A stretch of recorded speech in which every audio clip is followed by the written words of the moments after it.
What's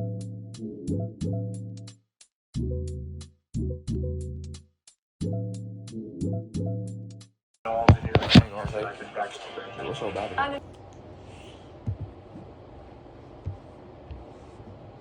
New details in Americano couple. Wait, new details in American couple hijacked on yacht, allegedly thrown overboard. So a couple had a yacht full and then got hijacked. Did they get hijacked electronically? Did they use the metadata? Did they use the metadata? The hack that hoe? God damn, they be in March again, bro. Oh my. Ow. Alright. Alright. Alright. Alright. Alright. Alright. Alright. Let's get back. But this is a really exceptional situation. I can't think of any situation that I've heard like this in all the nearly 20 years that I've been practicing maritime law. An American couple vanished at sea. Now 3 escaped prisoners are charged in their murders. Whoa, wait. Obvious what happened. I think there was going to be clear evidence at the scene, including bloodstains. So the chances for this couple are extremely slim. I hate to say it, but I think that's the truth.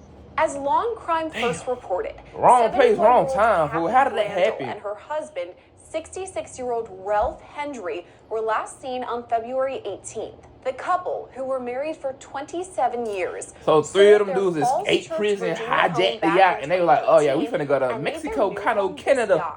They named it and clear our names and live a new life. Had retired from her career as a real estate agent, and Reelykt worked from their yacht as a financial advisor. The pair were last seen aboard. Wait, she worked it on the yacht? At a dock in Grenada. After that, all communication was cut off. Investigators say a group of escaped prisoners hijacked the catamaran and likely threw the couple overboard. They're now presumed to be dead, and their accused killers have been charged with murder. To understand the legal aspects of a crime committed at sea, we spoke to maritime attorney Michael Winkleman. This is an awful story. I mean, as soon as I read it, I was heartbroken. Being a native Miami, I'm very familiar with the yachting and the yachting industry, and being a maritime attorney, I'm even more familiar with it. So really, it's my universe, and I can only imagine the lives and the quality of life that this couple had, and for it to be taken away so shockingly is really just awful. While the bodies of Kathy and Ralph have not been recovered, Winkleman says it's likely they were killed in the incident. So right now this couple is presumed dead. I'm wondering if there's any possibility that they could be found down the line. I mean, the ocean's a pretty big place. What is the likelihood of that? Unfortunately, I would say it's basically zero. I mean, I've handled a number of cases over the years involving cruise ship passengers who've gone overboard, and the percentage of passengers who are actually found once they go overboard is infinitesimally small. And if they are found, it's usually within a window of a few hours. So the chances for this couple are extremely slim. I hate to say it. Oh my God, bro. 3 men are now accused in their murders.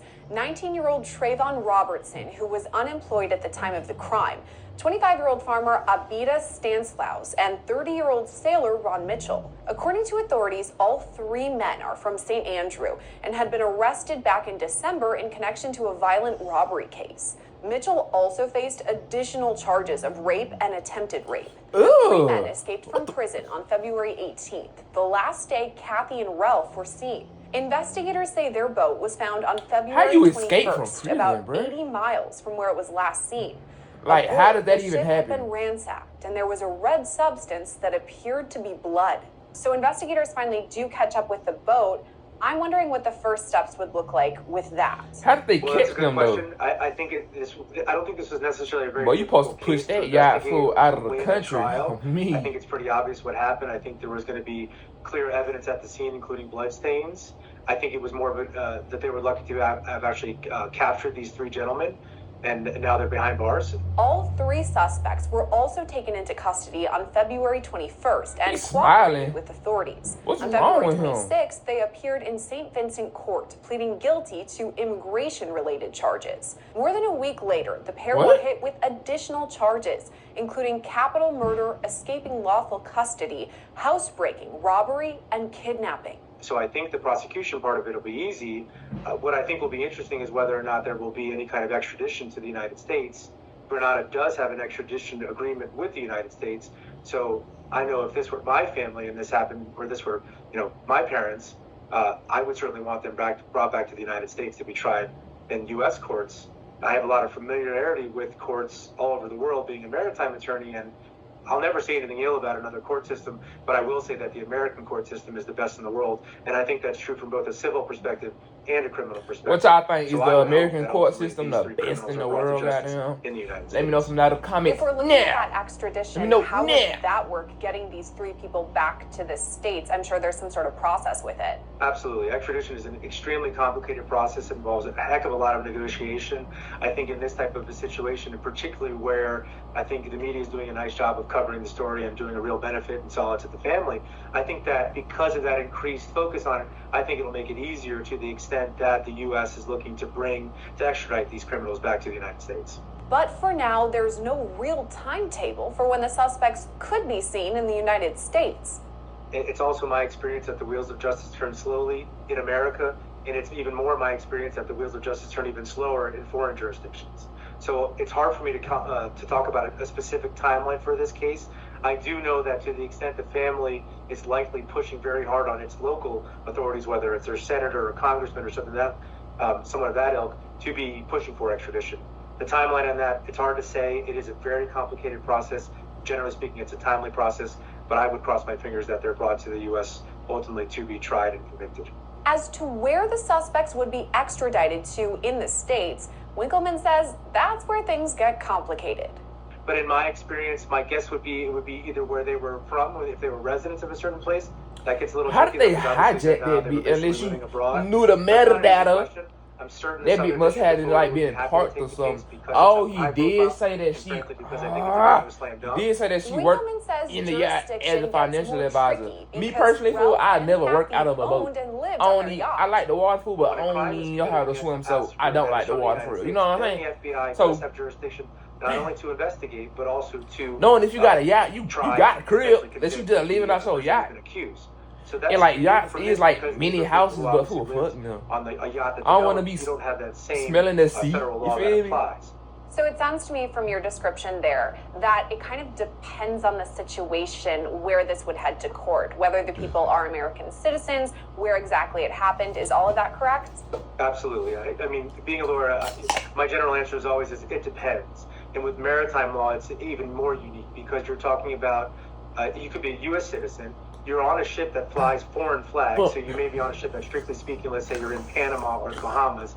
You could also have law that applies related to the jurisdiction where you're in. I choose you badly, right now. So when you're talking about maritime law, you often, if not invariably, have the interplay of multiple law enforcement agencies that are able to investigate and have some involvement. In this case, Winkleman says the couple was likely ambushed in the night, so their defenses were down. Well, again, I would guess that they were docked and they were probably sleeping. So yeah, I think cause ain't no motherfucking way they like defend themselves. If you were talking about a situation where they're actually at sea, it's almost like you're talking. I'm gonna read about the description after the video, fool. Cause like, was they actually living out their yacht, fool? Who does that? Who does that, fool? That don't make no sense, man.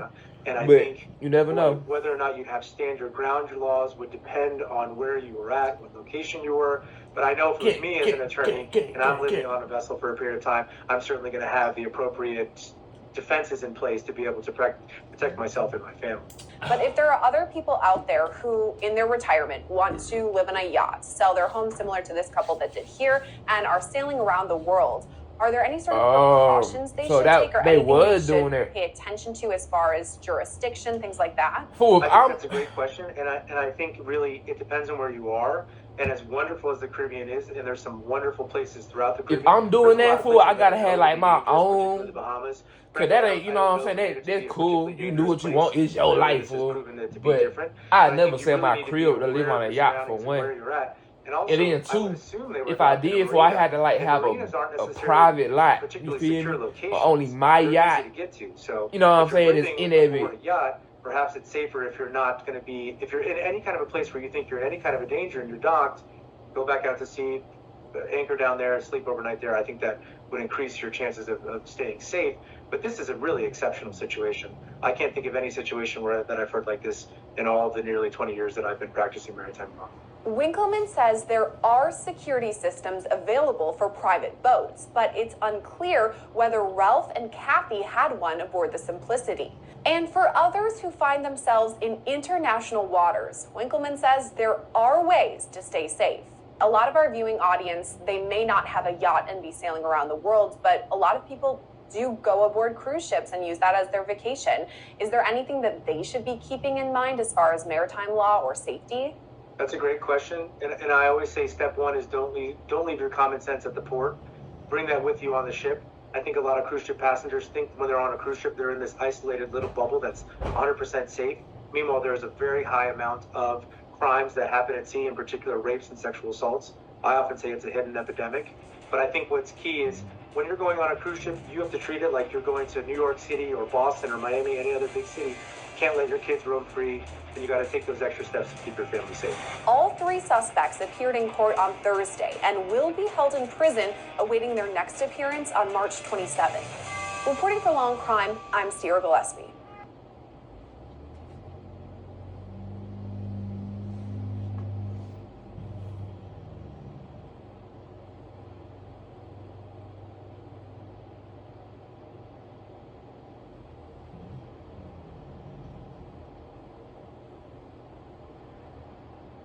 Would y'all live on a yacht? Yes or no? Let me know something right now down in the comment. Me? Hell no. To the no, no, no. Hell no. Never. What? Is this a fake video? You know what I'm saying? Fool, like, damn. But they be on it, bro. My mama, fool. These video crazy. Excuse me. Excuse me. Man, that's it for this video though, fool. Make sure y'all like, comment, subscribe. Y'all comment what y'all want to see next.